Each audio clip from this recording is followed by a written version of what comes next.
하나님의 개입하심이 없으면, 이런 말씀 제목으로 같이 이 어린이 주일 말씀을 나누려고 합니다. 긴 시간 해외 선교 현장에서 사역하시던 선교사님께서 귀국을 최근에 하셨습니다. 저를 만나더니 이렇게 얘기합니다. 목사님, 오랜만에 들어와 보니까 좋은데요, 그런데 우리나라 사람들 눈빛이 좀 달라진 것 같아요. 그래요. 무슨 얘기인가 그랬더니, 지하철도 타보고 이제 마트에 물건도 오래간만에 사러 가보고, 카페도 가보고, 주민자치센터에 수료 발급 받으러도 가보니까 사람들이 잔뜩 화가 나 있는 것 같다는 겁니다.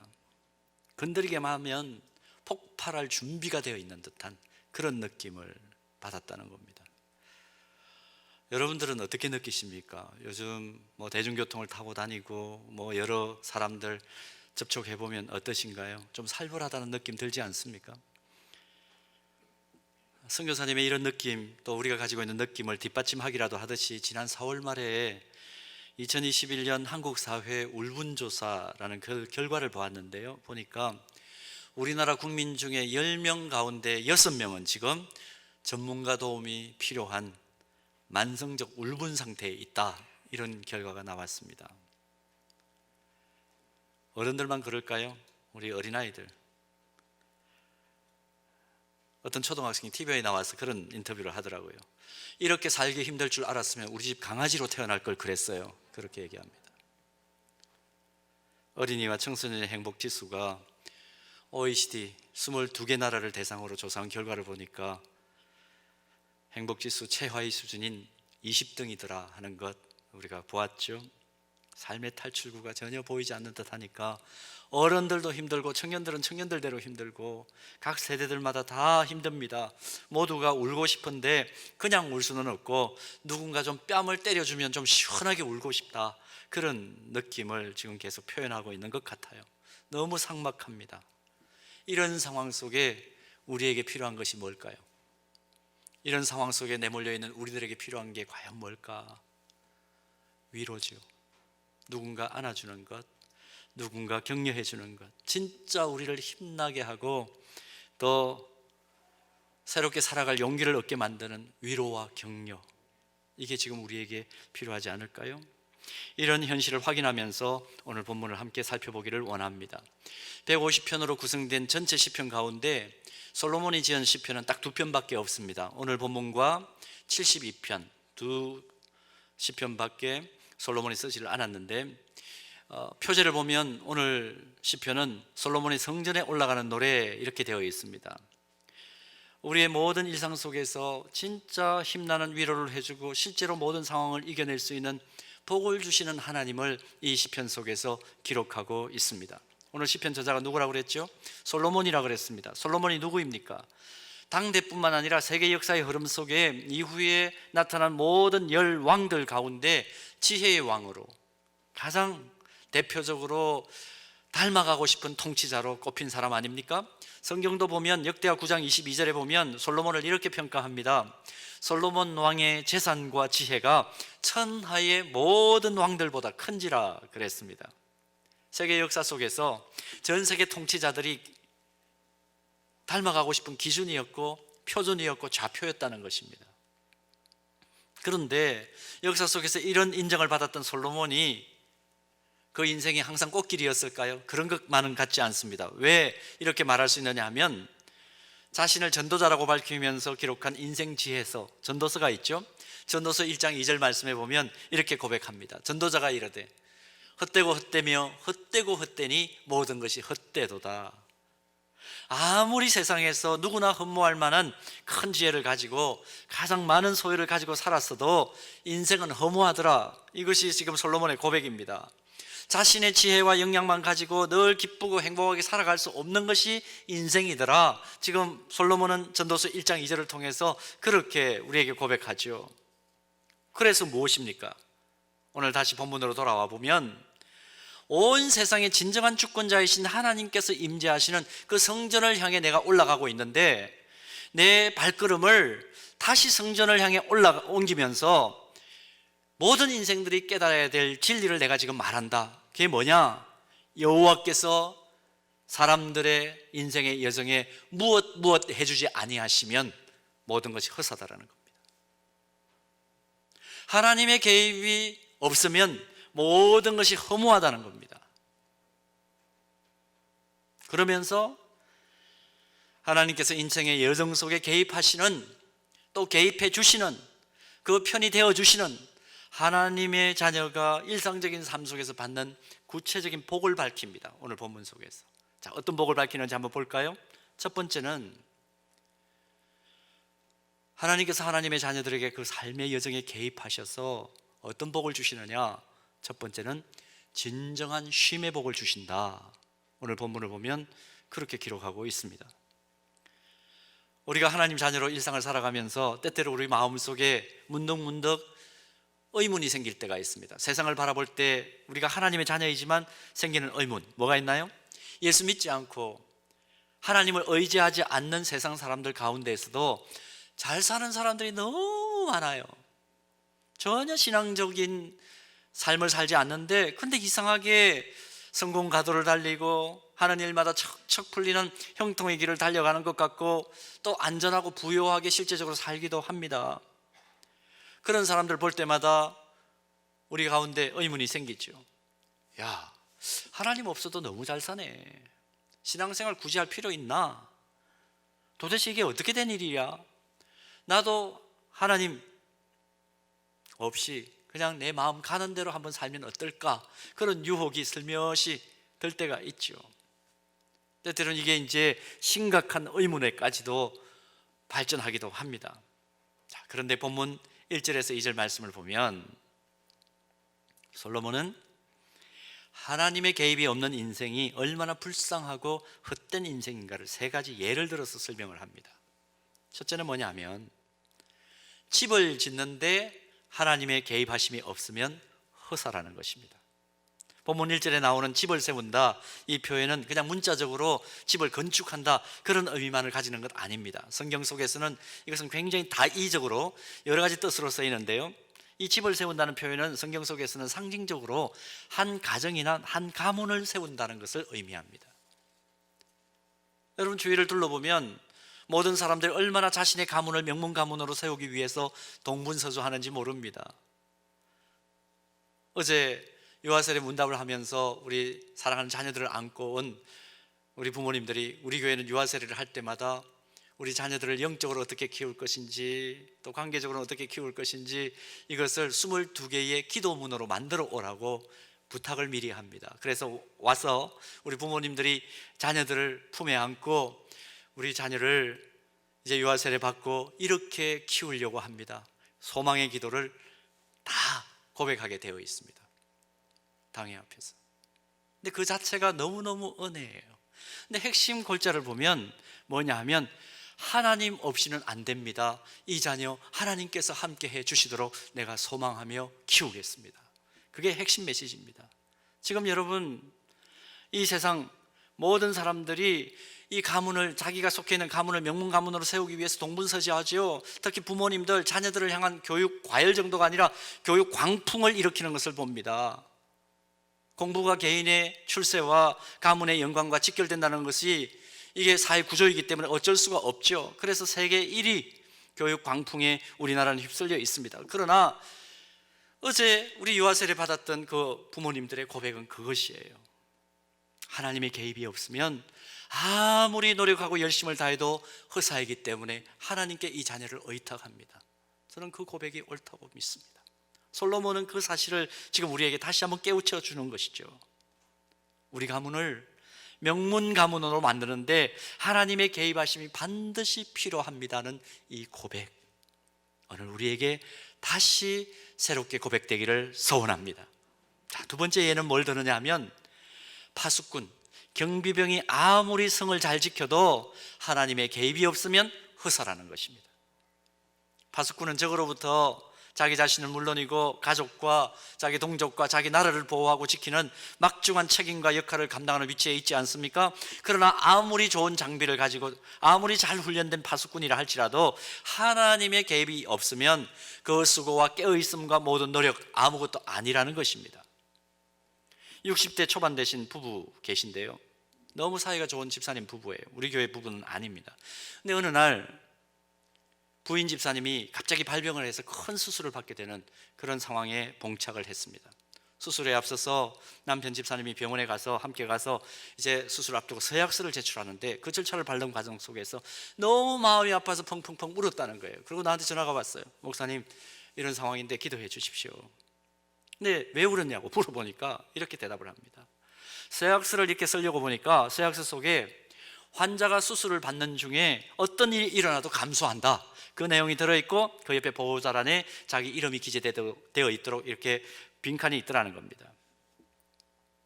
남편으로서 보호자니까 당연히 서명을 해야 되는데 그 순간 마음이 너무 확 막히더라는 거예요. 자기가 나름대로 가족들을 위해서 최선을 다해서 열심히 여기까지 뛰어왔는데, 그런데 막상 아내가 병든 것도 몰랐고 병든 지금 아무것도 해줄 수 있는 게 없다, 그 생각이 딱 들어오니까 자괴감이 들더라는 거예요. 보호자는 내가 무신 보호자, 나는 이 빈칸에 내 이름을 쓸 자격이 없다, 그 생각을 하면서 울었다는 거예요. 정직한 거죠. 사실 정직한 거죠. 여러분, 정말 세상을 살아가다 보면 아무리 사랑이 흘러넘치고 능력이 많아도 내가 누군가의 완벽한 보호자가 될 수 없다는 거 처절하게 깨달을 때가 있지 않습니까? 자기 자신도 혼자 추스릴 수가 없고, 특히 우리 부모님들, 우리 자녀들이 아플 때 어떻습니까? 지금 자녀를 품에 안고 있을 텐데 우리 미 아닙니까? 지켜주지 못해 미안해, 그 얘기를 할 수밖에 없는 상황을 우리가 일상다반사로 경험합니다. 솔로몬은 이 진리를 깨닫고 오늘 본문에서 여호와께서 성을 지키지 아니하시면 파수꾼의 깨어있음이 허사로다, 그렇게 고백하는 겁니다. 결국 진정한 보호자는 누구입니까?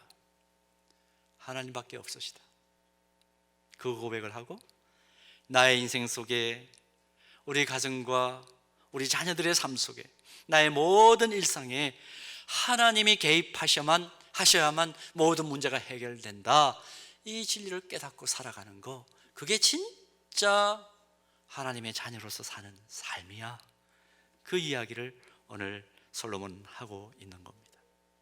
또 한 가지 예를 드는데요, 본문 2절에 보니까 지금 내가 하고 있는 일에 아무리 열심을 기울여서 해도 하나님의 개입하심이 없으면 허사라다, 그렇게 예를 듭니다. 앞에서 들었던 예들과 문장 구조는 좀 다르지만 본문 2절을 정리해보면 이런 말입니다. 아침 일찍 일어나서 밤늦게까지 쉬지 않고 열심히 일해도 하나님의 개입하심이 없으면 허무하다는 것입니다. 그리고 연결해서 뒤따라 나오는 그러므로 뭐가 뒤따라 나옵니까? 여호와께서 그의 사랑하시는 자에게는 잠을 주시는도다, 이 말씀. 저는 맥락을 따라서 재해석해보면 이런 말씀입니다. 하나님께서는 그의 사랑하시는 자녀에게는 평안의 상징인 잠으로 대표되는 진정한 쉼을 허락해 주시는 하나님이시다, 그거 잊지 말고 하루를 살아도 제대로 살아라, 솔로몬이 그렇게 우리에게 권면을 하는 것이죠.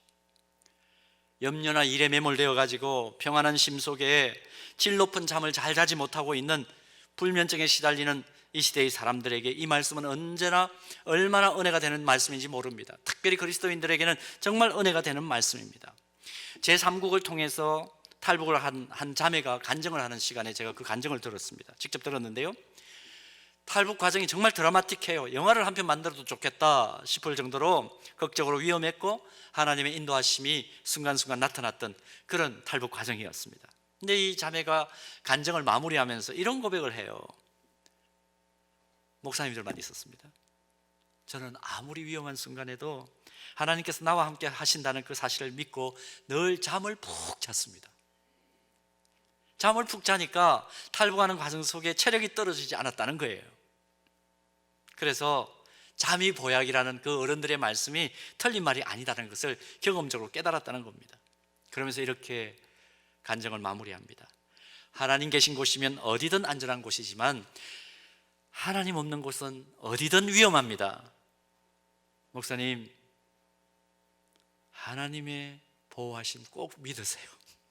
목사들을 앞에 놓고 이야기합니다. 그래서 밤마다 푹 주무시기를 바랍니다, 이러고 간증이 끝났습니다. 목회자들이 한 방 얻어맞은 거죠. 하나님의 보호하심을 꼭 믿으세요. 그래서 밤마다 푹 주무시는 복을 받으세요. 아무도 아멘을 안 하시는군요. 알아서 자십시오. 그러면 하나님의 보호하심을 믿읍시다. 우리가 우리의 지혜를 가지고 또 우리의 지식을 더 넓히고 깊이 있게 해서 일상을 잘 살아가는 것 절대적으로 필요합니다. 그러나 그것보다 더 필요한 거 무엇입니까? 전능하신 하나님의 보호하심을 믿는 것. 우리 자녀들이 열심히 공부하고 세상의 지식을 많이 쌓아서 똑똑한 자녀가 되는 거 필요합니다. 그러나 그들의 인생에 하나님의 개입과 지키심을 경험하는 하나님의 사랑받는 자녀들이 되는 것, 이거 더 중요하다. 오늘 어린이 주일에 다시 한번 우리 모두가 깨닫기를 소원합니다. 우리 가족들이 어느 삶의 자리에 있든지 이스라엘 백성들이 낮에는 구름 기둥으로 밤에는 불 기둥으로 인도받고 보호받은 것처럼 하나님의 지키심 속에 진정한 쉼을 누리는 은혜를 늘 경험하게 되기를 주님의 이름으로 축복합니다. 자, 그런가 하면 크게 두 번째로, 하나님께서 하나님의 자녀들에게 구체적으로 개입하셔서 그 삶에 개입하셔서 또 하나 주시는 복은 뭘까? 일상 자체가 선물이 되는 복을 받습니다. 우리의 일상 자체가 복이 되는 선물. 특히 일상의 복 가운데 자녀들이 있다면 그 자녀들 자체가 복입니다. 본문 3절 말씀 한번 보십시오. 여기에 기록된 보라, 이 단어는 그냥 우리가 자주 사용하는 말로 표현하면 이런 얘기입니다. 주목, 그런 얘기입니다. 주목, 영어로는 attention, 그렇게 보통 표현을 하죠. 솔로몬이 자신의 시편을 읽는 청중들의 이목을 집중시킨 이후에 이어져 가는 내용이 무엇입니까? 자식들은 여호와의 기업이요 태의 열매는 그의 상급이로다. 자식이 여호와의 기업이라는 말 속에서 이 기업이라는 단어가 굉장히 중요한 단어인데요, 하나님께서 이스라엘 백성들과 언약을 맺으시고 약속의 정표로 주시는 모든 것, 땅을 비롯해서 모든 어떤 선물들을 주실 때 이걸 성경에는 뭐라고 표현하냐면 기업, 이렇게 표현을 합니다. 이스라엘 백성들이 출애굽을 하고 광야를 거쳐서 약속의 땅 가나안에 마침내 들어갔을 때 하나님께서 지도자 여호수아를 통해서 12지파에게 뭘 기업으로 나누어 주셨습니까? 땅을 기업으로 나누어 주셨죠. 이처럼 각 가정에서 주어진 자녀들도 하나님께서 12지파에게 나누어 주신 땅과 같이 대대로 그 가문에 이어지는 기업과 같은 존재라는 것입니다. 그래서 성경을 보면 하나님은 이스라엘 백성 자체를 하나님의 기업이다, 그렇게 부르기도 하시고, 또 이스라엘 백성들은 그 반면에 하나님을 향해서 이스라엘에게 기업을 주시는 하나님, 이렇게 고백합니다. 자녀를 받았을 때도 하나님, 나에게 우리 가문에 기업을 허락해 주셔서 감사합니다, 그런 고백들을 합니다. 결국 기독교 가정에서 태어나는 자녀들은 그 가정의 영원한 기업이신 하나님을 기억나게 하는 하나님의 기업 자체임과 동시에 하나님께서 그 자녀들을 통해서 그 대대로 그 가정과 가문을 복 주시는 복의 근원으로 자녀를 주셨다 하는 성경적인 의미를 잘 이해할 필요가 있습니다. 그러므로 우리 가정이, 그리고 장차 우리 가문이 주님 오실 때까지 믿음의 명문 가정과 가문으로 세워지는 관건은 누구에게 달려 있습니까? 하나님께서 복을 주시고 주권적으로 개입하시고 그 가문이 움직이는, 그 가족들이 움직이는, 그 자녀들이 움직이는, 그 부모들이 움직이는 삶 속에 개입해 주셔야만 비로소 가능한 일입니다. 다른 길이 없습니다. 다른 길이 없습니다. 아무리 평범한 일상이라도 하나님이 개입하지 않으시면 아무것도 안 된다. 이것이 오늘 127편의 결론입니다. 전쟁통에 있었던 일이라고 그럽니다. 한 목사님이 교회에 있다가 폭격 소리를 들었습니다. 아, 이거 폭격이 시작되는가 보다. 집에 있는 가족이 걱정이 돼가지고 허겁지겁 집으로 달려갔는데 폭격이 너무 심해져가지고 집에까지 가지도 못하고 좀 안전한, 자기 집에 가는 길에 있는 안전한 집사님 집으로 쑥 들어가서 거기에서 잠시 피신을 했습니다. 밤새도록 포성이 이어졌습니다. 뜬 눈으로 밤을 지새우는데, 근데 그 집에 어린 딸아이가 있더래요.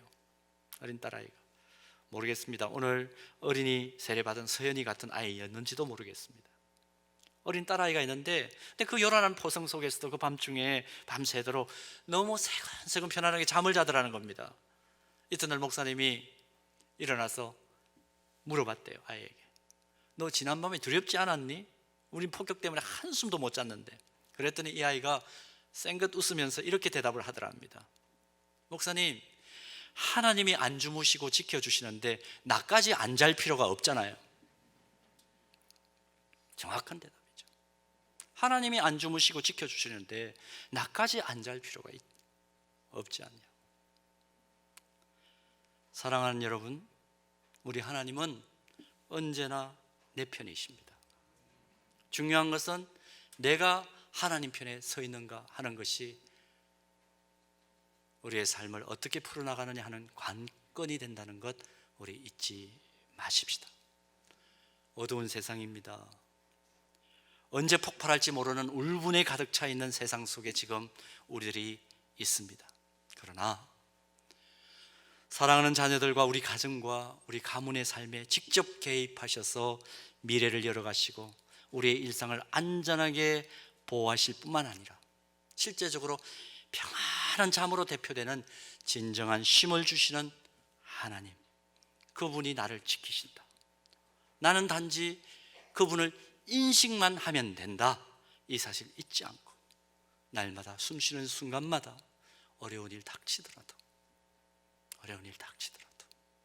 주님 주신 힘으로 늘 일어서고 어두운 세상을 밝혀내는 하나님의 진짜 자녀로 살아가는 사랑하는 주의 백성들 되기를 주님의 이름으로 축복합니다.